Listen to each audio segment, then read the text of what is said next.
अस्सलाम वालेकुम रहमतुल्लाह। दोस्तों आज नीकी सी वीडियो लेकर आपकी खिदमत में हाजिर हुए हैं जी। यह ड्रायर दी मोटर है, इनका टुट गया जी। यह वाला कप, यह कप फ्रंट दा, यह वाला बैक कप है। 1202 का पिछे बैरक सी, अगे सी 1203 का। यह शाफट सी। सारे नाल पहले तो कप नहीं मिला। यह सैज भी जिंदा 1202 बिचू हो 36 लाट की मोटर है। यह वाले कप मिले ने कवर करने वास्ते, लेकिन इन्होंने की प्रॉब्लम आई है कि दोनों बैरिंग जड़े है सी ना वो 1202 का साइज सी।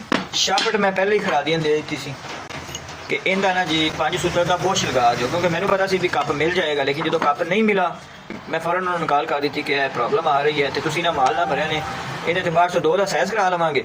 तो दूसरे नंबर पर बुश जड़ा सी इनू भी बूट में भी छोटा कर देवांगे। जो कप शप लैके उन्होंने कोल पहुंचे हैं तो माल भरिया पिया सी।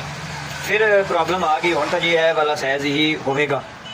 फिर की काम किया है कि जी बैरिंग जो होंगे ना जी 1202 वो नहीं लग्या, 6303 ठीक हो गया जी। ये बैरिंग का ये है कि बाहरों होंगे जी 1202 के साइज का, ये देखो बाहरों 1202 है तो अंदरों होगा 1203 के साइज का।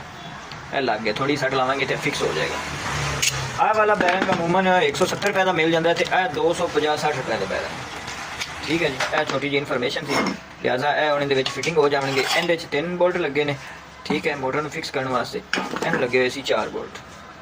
उम्मीद है वीडियो अच्छी लगी होगी। वीडियो अच्छी लगी तो लाइक शेयर लाजमी करो। मिलते हैं अगली वीडियो में। अपना बहुत सारा ख्याल रखिए, दुआ में याद रखिए। अल्लाह हाफिज़।